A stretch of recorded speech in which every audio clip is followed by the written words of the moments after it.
Introducing to the stage, we're bringing in Mike and Nina and our very own Caitlin Roshbaum. Thank you very much. Let's get it. All right. Hi, everyone. So welcome. My name is Caitlin Roshbaum. I'm the Director of Customer Success here at Conductor. So today I'm here with Nina Carlson and Mike Nelson. And so we'd love to, I think, just start out by hearing a little bit about each of your roles and your business. So Nina. Hi, I'm Nina Carlson, and I work at Emerson Automation Solutions as an online marketing and analytics manager. So Emerson offers engineering technologies and products, very specialized products like solenoid valves, pressure regulators that help manufacturers automate and optimize their manufacturing processes. So our products fit into production machinery and help out industries like food and beverage, packaging, automotive manufacturing, and medical equipment. So I have been at Emerson for 5 years. I started out doing Google Analytics and our e-commerce tracking, things like that. And then I started doing SEO about 1 year ago. At the same time we started our Conductor engagement, and I've just been totally hooked on SEO since. All right, I'm Mike Nelson. Welcome to the South Pole, everybody. Hope you're bundled up. I'm a senior manager of SEO at Pegasystems, which is an enterprise software company. The definition of what we do is that we are a low-code platform that empowers enterprises to create better outcomes through AI decisioning and workflow automation. So we do enterprise software. Just keep it at that. I've been at Pega for over 6 years now. I'm sort of an SEO boomerang, so did a little bit of time in SEO when I started my digital marketing career.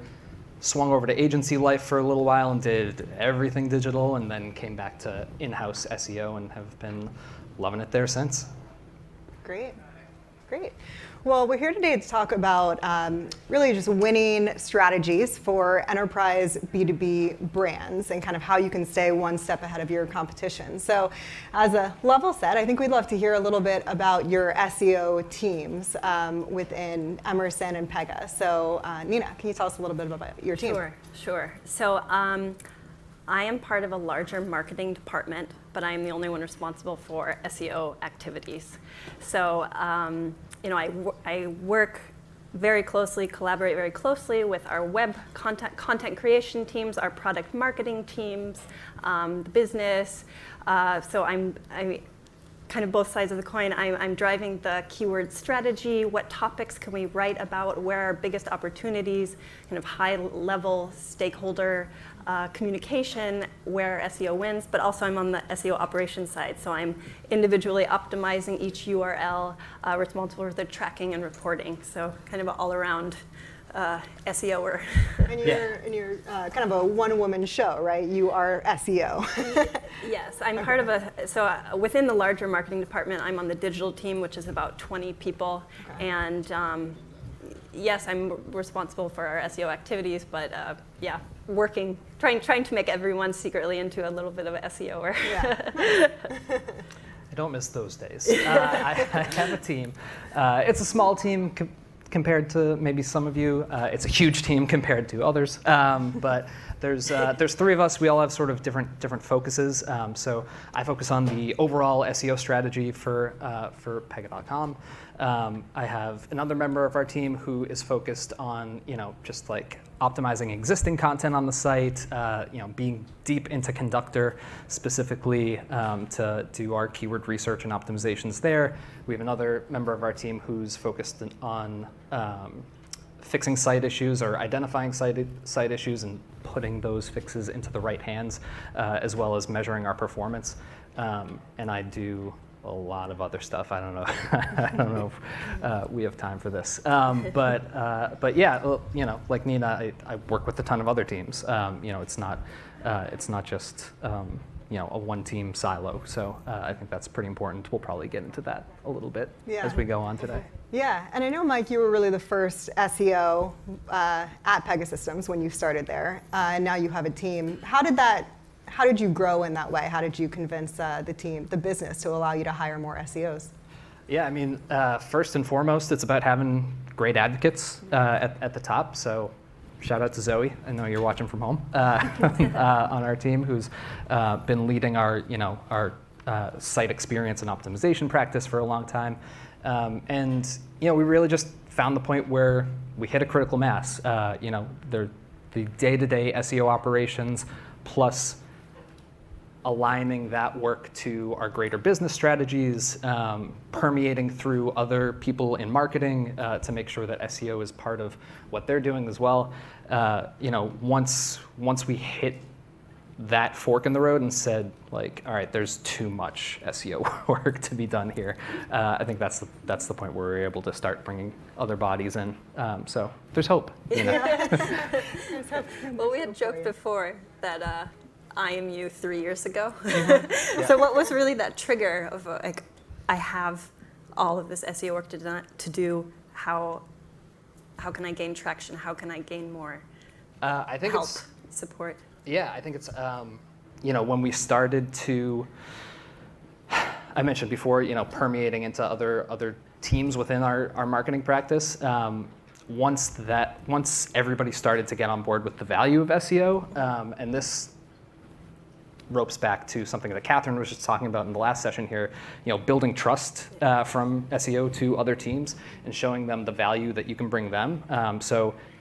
Whether that was the C-suite, whether that was our product marketers, whether that was our content marketers, just showing everybody the value that SEO and the practices that you follow and the research that you can provide does. I think that's where the advocacy really bubbled up. Mm-hmm. Yeah, it's actually a great segue. So really kind of knowing that you're both part of a larger digital organization, how do you really work with your content and web teams and kind of convince everybody that we're all moving in the same direction and all have the same goals in mind? Maybe Mike, we'll start with you on that one. Sure. A lot of me right now, Yeah. but we'll go with it. It varies from team to team, and I think that's probably a personnel thing in most companies, or how you're structured. You need sort of, like I said, advocates at the top that will, if you are not able to create those paths yourselves, that will create those paths and those connections for you. So, like we work with our content team and our product marketing team when we're considering what topics we need to create new content around, what strategies we're employing to those. I work daily with our publishing team. I attend their daily stand-up to connect with them on either new pages that are going up on the site or bigger technical issues. I don't think we're going to talk about href lang tags today, but it's a lot of conversations about href lang tags in my daily life. That's sort of how I work with those teams specifically. And then, bigger issues like when I know Core Web Vitals was like, maybe not really a thing. But like when that came to the surface and everybody started talking about that, like that created a natural pathway between me and our developers that was looser before that point in time. So that really strengthened that relationship there and opened up the pathways to communicate with each other and work with each other to reach common goals. Yeah, makes sense. Nina, how do you work with those teams? Yeah, I think it's been really key to not see SEO as this separate thing, but I've been trying to kind of lose the jargon of think about your keyword and your ranking and your position, but anyone who's creating content, you want it to be read, you want it to be consumed, you want it to be found. We all do actually have the common goal, and so it's as part of a collaboration as opposed to you create the content, I make it SEO optimized. So kind of communicating and building that trust to say we really do all want the same thing. We just kind of use different lingo to say it. Right. So. But you ultimately have the same KPIs as those teams? No. More or less. No. Oh, no. No. Okay. No, it's like how many content pieces are published. Right. We look at visibility. We all do have our specific different KPIs, but really it is almost the same thing. Yeah. So, yeah. Great. So I'd love to talk a little bit about how demand generation kind of fits into your broader org and how SEO has an impact on that. Nina. I think we do look at it more traditionally. SEO is opening up the top of the funnel. We want new users. That's how we're going to get new customers. But what I found in practice is that, and especially for our company, and I think this is not, this is common in many B2B companies, is the brand awareness is there. There is the user demand. We just have to bring those users to the right pages. So it's really about guiding the users that already want our content, already want our products to the right place instead of creating the demand. Yeah, so definitely. Mike? Yeah, I mean, if Lou Cohen couldn't answer this question directly earlier, like I'm not going to be able to. Yeah. But you know, demand gen is not your first objective as an SEO, probably. I hope, because that's a tall task. There's a lot of stuff that you can do to try to appease that as a goal. There's, you know, we have specific actions on our site that we're trying to drive people to and that have higher values than other actions.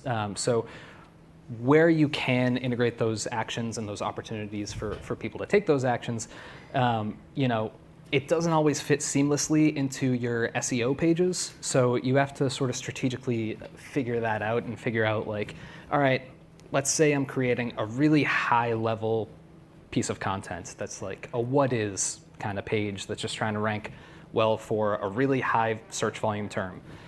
I'm not going to put a white paper or a data sheet onto that page and expect that to get a lot of clicks necessarily. Like I need to make sure that whatever action that I'm trying to drive to on that page is matching the intent of the person that arrives on that page, which is somebody who's not that well versed in the topic, most likely if they're searching for what is this. So aligning in that regards your demand gen goals and opportunities to the content that you're creating for SEO specifically, you know, you need to make sure that that action is easy for them. So like shorter forms, if you can do short forms, I think is highly valuable. And then in addition to that whole work stream, connecting with those teams that are more demand gen focused and aligning with their strategies. Like this has been a big focus for us lately in working with our wonderful partners on our paid search focus team, which is to, you know, try to figure out when paid search is going to be driving to specific pieces of content or specific pages, when SEO is the more likely channel that people will take to get to those pages, and you know, working with them to make sure that we're aligned in our keyword strategy and our landing page expectations, and that should probably go across many other teams, but I think that's an easy one to check off with your paid search folks.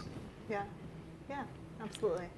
So I think, you know, we've already kind of alluded to this a bit, but what would you say was the biggest aha moment in accelerating your SEO program? Nina. So this was through our keyword research and really looking at what our users are actually searching for. And we came to the realization that our users are searching for our products in a different way than we were naming it. And so it was this very large, low-hanging fruit that we just made a very small tweak to the name of our product, and we would catch those users. So again, going back to what I was talking about before, is it's not about, at least in our case, was not about creating demand for this product. The demand was already there. We just needed to have the right kind of landing page to attract those exact users. Yeah. So, and I think that, I think just that specific example has made me look at keyword research completely different. I think it's, we can use it for all things. It's, you look at how the user is actually searching and making very small tweaks in how you're talking about the content and how you're talking about your products, because I think especially product marketing can get very tied to how they talk about their products and how it's always been named, but the power of SEO and showing search volume is you have data to back it up and say, okay, if you want to call it this, you know, we're not going to get very many hits, and if we make a small tweak, we can get thousands more. So that's been a really powerful, persuasive argument. Yeah, it's hard to deny it when the data is showing you exactly how the customer's searching. Yeah, Mike. I have a different aha moment, but I do have that same exact example where we, you know, sometimes we're a B2B software company. Like, we name our stuff weird things sometimes. And it's not always with the searcher's intent in mind. That's something that we've definitely made some strides with over the years. But one example is we have a product that is essentially a chatbot, but we don't call it a chatbot. But we saw a lot of people coming to the site searching for Pega chatbot. So we just played around with the headline of that page to say it's beyond a chatbot. And now we have a page where people can go when they search for that specific phrase. So have had that same thing happen many times. But the bigger aha moments, I alluded to this earlier. I didn't allude to it. I've talked about it a few times already.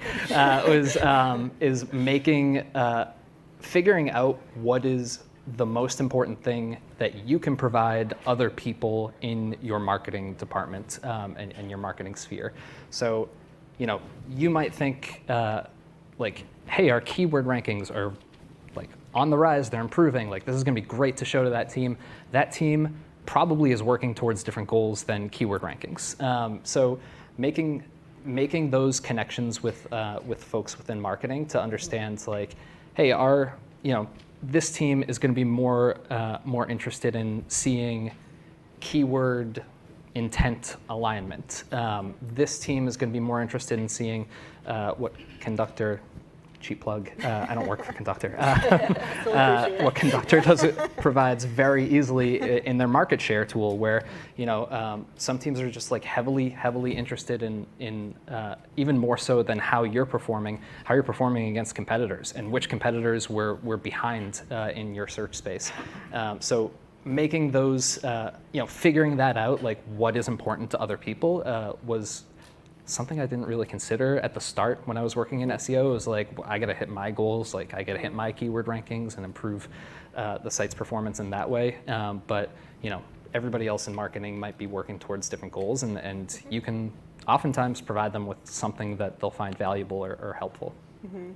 And even you kind of to that point, I think you all have a unique ability within SEO to even identify new competitors within the SERP that other people might not know, because they might not consider them business competitors, but they are SEO competitors if they're showing up, above you. Yes, definitely. That has been a big learning. Traditionally we look at only our business competitors and how they're ranking, but what I've been trying to show is a lot of time educational content is outranking our keywords, and so that's helped kind of change our tone of our own content and how we write about our content. Yeah. So that's been a really great learning. Yeah. That's great. Yeah, I almost had the opposite, actually, which is, not that's good. Yeah, no. But the flip side is a better way of putting that, which is we had, and I won't get into specifics here, we had a competitor that, a lot of people in marketing said oh, they're this company, they do this. And that's, maybe what our salespeople were finding, or other people in marketing were finding when we were figuring out who we were up against for certain concepts or certain capabilities of our tool. What the search space said was something completely different, which was they're not really doing a great job there. So it's a huge opportunity when you see something like that from an SEO perspective. You have to run at that opportunity and say, we can own this space for this concept in search, which is obviously a pretty important thing. I think everybody's here for that reason. And to be able to identify that opportunity and share that with again, other folks in marketing to show where that opportunity comes from, and that it exists, and that maybe it goes a little counterintuitive to what everybody else thinks. It's out there. Mm-hmm. Mm-hmm. Yeah, definitely. So I think the golden question that we all want to know is how do you measure the ROI of your work? Mike, maybe I'll let you take a sip. Yeah, Nina, we can start with you. Purposely taking a break. Yeah, so I think that is the biggest challenge on how to put a monetary value on what we are doing. Yeah. And we have different metrics, organic sessions and how much that's converting, how many leads we have, but it is also really difficult to attribute our leads from our organic channel specifically. And so, that's what we're working towards, and that's Yeah. Any tips, Mike? I mean, I'm going to do something that I'm probably best at, which is I'm just going to circle around this a little bit. But no, in B2B specifically, it's not a single point of sale, right? It's a long journey probably for your buyers to actually get to the point that they are ready to make a buying decision. So this is just one of those touch points. It's really, really hard to measure what those touch points are and what they signify. But one of the, I'll give an example of something that can contribute to it, which is one of the things that we've been focused on a little bit is improving or measuring better our brand awareness through what our click-through rates are in our branded search results, which we've seen fluctuations in over the past couple of years, to be honest, which is surprising for sure. Like you expect, this is my brand, I'm ranking number 1 for it, I'm gonna get all of the clicks. Like it hasn't been the case all the time. So we've done some work to try to remedy that and try to improve what our click-through rates are through working with Schema app. Shout out to them. They've been great partners. And I think of sort of an example that I've been able to benefit from, which is just joining sitting in on the creative team, the ad team's conversations when they are analyzing their work. It's pretty interesting, and this probably applies to a lot of different departments if you're able to just say like, hey, that's interesting to me, it might affect me in some way. To hear the way that they dissect like how an ad performs, like a digital ad performs, the colors, the language, the imagery that they're using, the placements that those ads have, like you should be thinking through all of that stuff when analyzing your own search results as well. Where is it placed on the page? What are its surroundings? Like what's the environment around it?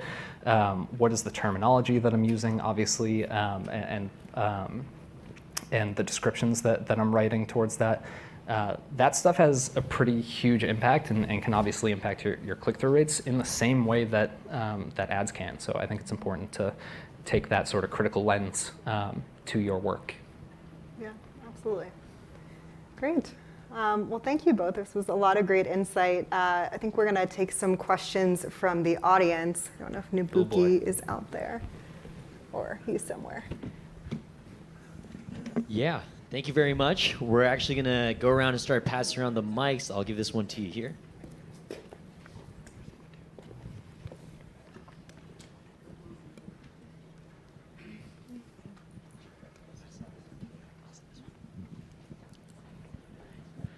Hello, thank you guys.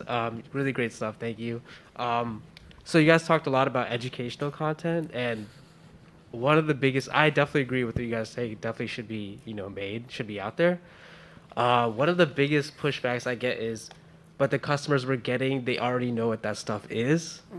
So first of all, what would you say back to that? And my second question is, how do you balance your educational content with your product content? Yeah. Thank you. Yeah, that's a great question, and something I'm constantly working with is that we need to provide this educational, informational content because we are clearly seeing that Google prefers this, and we're seeing this in the long tail keywords. What is a solenoid valve, for example? How do pressure regulators work? And it works, and so that's where they're getting visibility. And so I'm telling our product marketing that yes, our target audience is obviously these expert users, but we want to cast a wider net. We want to open the funnel and get also new users who are maybe not familiar with our products, but they want the technology. And so kind of a two-prong approach there. Yeah, to your second question of how do you balance that stuff.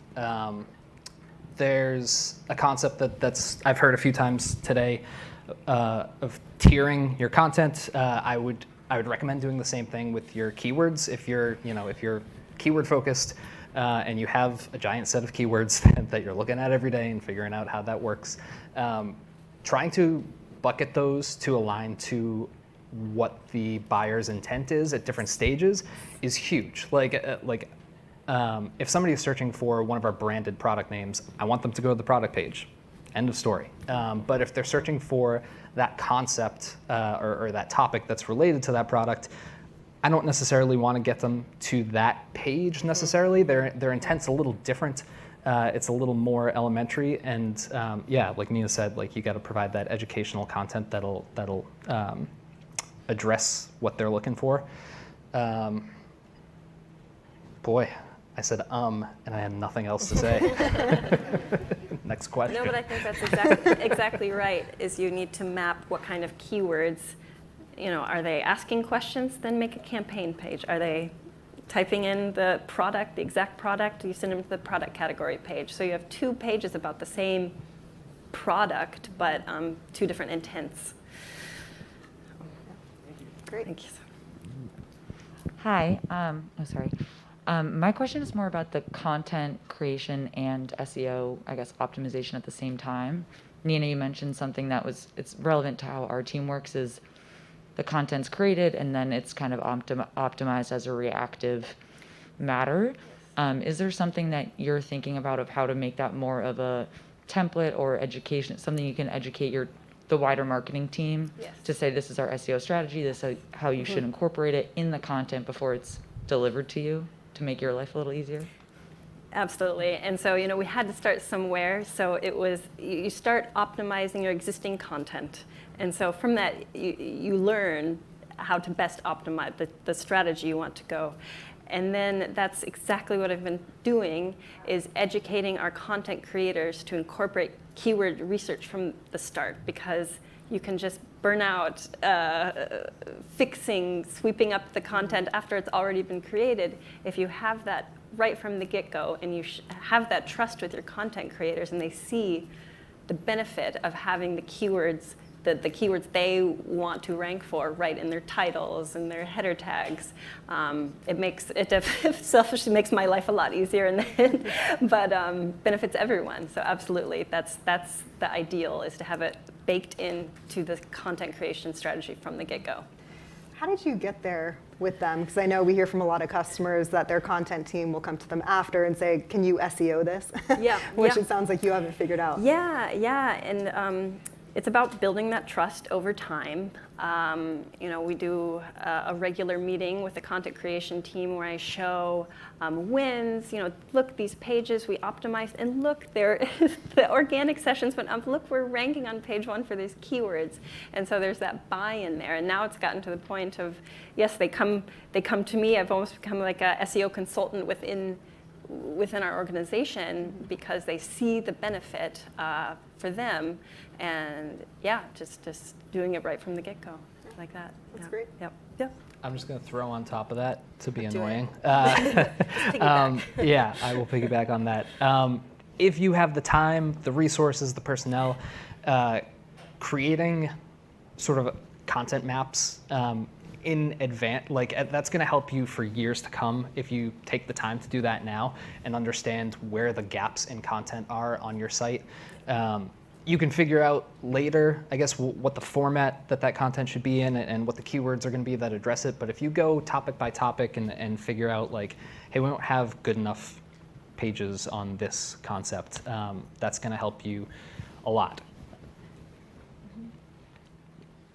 What's your approach for click rate optimization on branded searches? I missed it. Can you repeat that? I didn't. Click rate optimization on okay, branded okay. searches. Okay, so I'll take this bullet. Please do. So I mentioned before, we've been working a little bit with Schema app to make our search results a little bit more visually appealing. That applies for branded and non-branded searches. We've seen benefits across the board.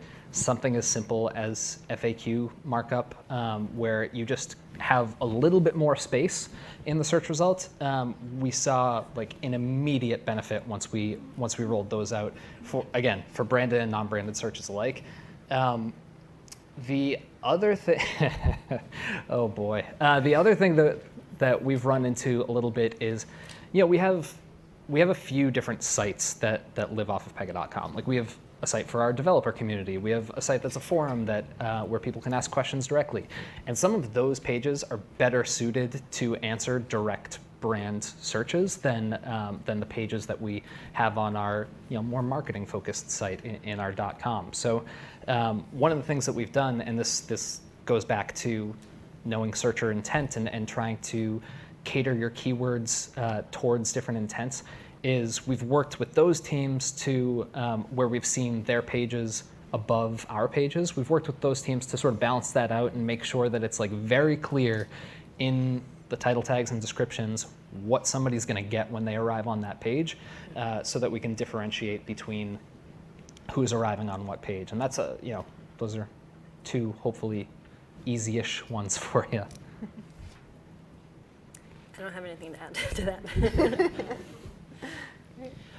For B2B, when you were dealing with customers, both new and returning, basically both sides of the funnel, right, top and bottom, what can you share like a win on how like you attack content for that? Like to because obviously like the content for new customers would be different than probably some that already buy your product that are going after that brand loyalty. Just seeing how you guys kind of handle that kind of dilemma.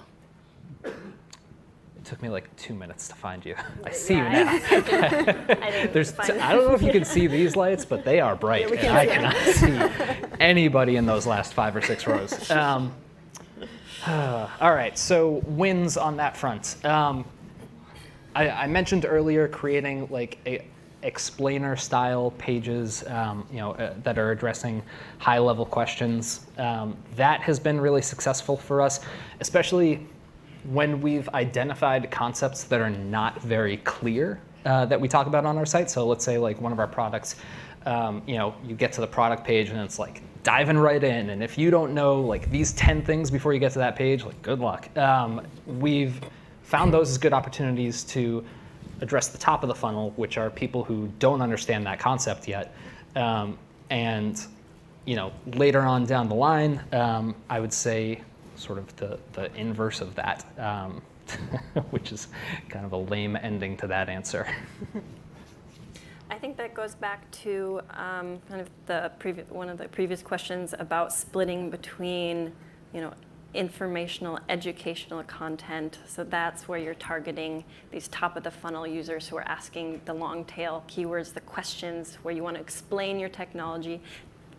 You have those pages you want them to land on. Then you have the product pages, the catalog pages, the shop pages that you want users to go on when they type in the branded exact product keywords. So it really just goes back to mapping the intent of the user and having a page set up for both cases. Of course, interlinked. I did mention this a little bit before, but finding the opportunities to throw relevant content that might be hidden behind a gate into those higher level pages, that you can try to kill 2 birds with 1 stone that way. It's not always going to work, and I wouldn't recommend it often, especially if you don't have the content, the gated content to support those pages. But that is one way that you can try to make that immediate connection to the further end of the funnel on some of the pages that you're creating. Thank you. Hi. Do either of you have any experience with a backlinking strategy? And if so, any tips and tricks on how to approach something like that? Good. No worries. Not great ones, to be honest. I think the best backlinking strategy is trying to find more natural inroads with other content creators on external sites. I'd say if you're an SEO trying to do backlinking on your own without the support of, let's say, your PR team or anybody who's working with influencers, let's say your social team, you are going to create not the most helpful links and probably ones that'll die off in value faster than you want them to. So working with those teams that are kind of already doing that work for you, just not getting the linking part tied in, would be my recommendation there.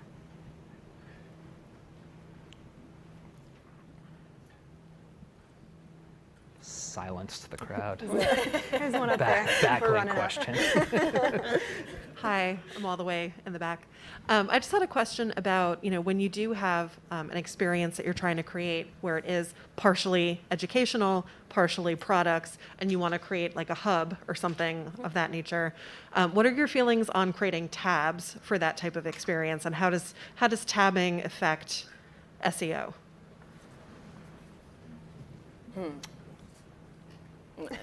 I was going to. I'll do it. All right. Yeah, tabbing. It shouldn't drastically impact your SEO. You work closely with your development team to make sure that everything that is within each tab is actually visible. I would say that first and foremost, connecting. Okay, I'll get a little deep. Connecting the high-level concepts to your product. I would say if you have customer case studies, if you have use cases that you can apply directly from your product and maybe your bank of customer stories, if you have such a thing, to align to that higher level concept, that's like the easiest way to get that done. If you've got what is this kind of page, and you've got, or a how to do this kind of page, and you've got 3 customer stories that you can use as examples in that page, that's going to tie that bigger concept directly into your product in probably the best way possible, because it's natural and it's correct in the solutions that you're able to showcase to people.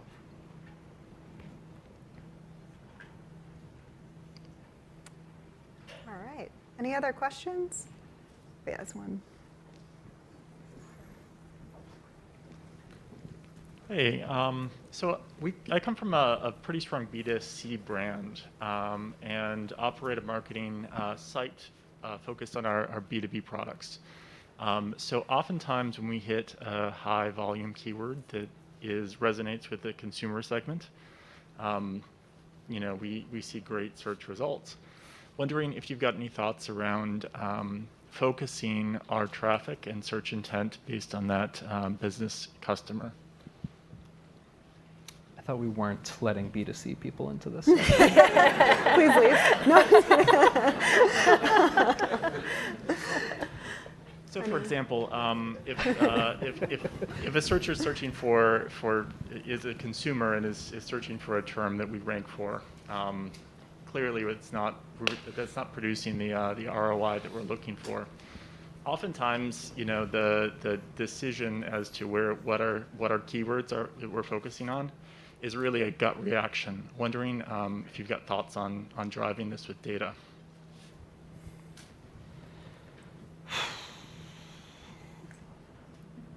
That's a stumper. Yeah. Good question. I was really busy thinking up that B2C joke during the first part of your question. I don't know. We can talk after. Yeah, we can always Yeah. follow Talk up. after? Let's think Yeah, on that because one. I have more questions for you. Yeah. Need more details. Yeah. Great question. Oh, yeah. I know that there's a trend in B2B content marketing right now that is moving away from gated content. So I'm just wondering what your thoughts are in terms of whether that's the right move, if you're losing that sort of secondary, like those gated assets for the organic content to drive to, or, is it enough to just kind of be removing gates off of video and, downloadable content, or, what are your thoughts on kind of getting away from gated content? Yeah, as an SEO, get away from gated content. But especially for somebody with more of a content-focused background, I would say, giant asterisk on any answer I'm going to give to any of you, especially the B2C guy. But it's got to be sort of a case-by-case decision where if you think what you've got behind a gate is some information that should be accessible, and think about this through your searcher's shoes. If somebody arrives on a page and the asset that they end up downloading, like the ebook that they end up downloading, has information that's available on any of the other search results that are showing up on the first page, then putting it behind a gate is not the best decision in terms of the experience that you're giving, and also in terms of being able to compete long term for those concepts. But I would look through your gated content and see like which of those materials that you have the best opportunity to perform well, and test it out with those. There's no reason that you can't have one ungated page and one gated page, and see how the two of those perform. I will also say, I think last week or a couple of weeks ago, Bing put out a little just like how-to on making your gated content indexable, which isn't gonna like serve up your PDF as the result, but that's something worth testing out as well to see how that performs if you have a lot of Bing traffic. Yeah, I don't know if you have anything there. Yeah, so I think it's important to view each page as the very first entry point. Every page is a landing page, and that is they want that content right then and there. And so we're seeing that oftentimes our PDFs or documents are sometimes outranking our web pages, and that's not the ideal. That's not our idea. Of course, some people are searching for PDFs, but that's not the search intent. We're seeing that in the click-through rate, and so we are converting some of that documentation to a HTML page to have that straight up front, exactly first click when they arrive on the website. So, yeah. Thank you. All right. Perfect. Well, if there are no more questions, thank you both, Nina and Mike, for being here today. This was great. Thanks for having us.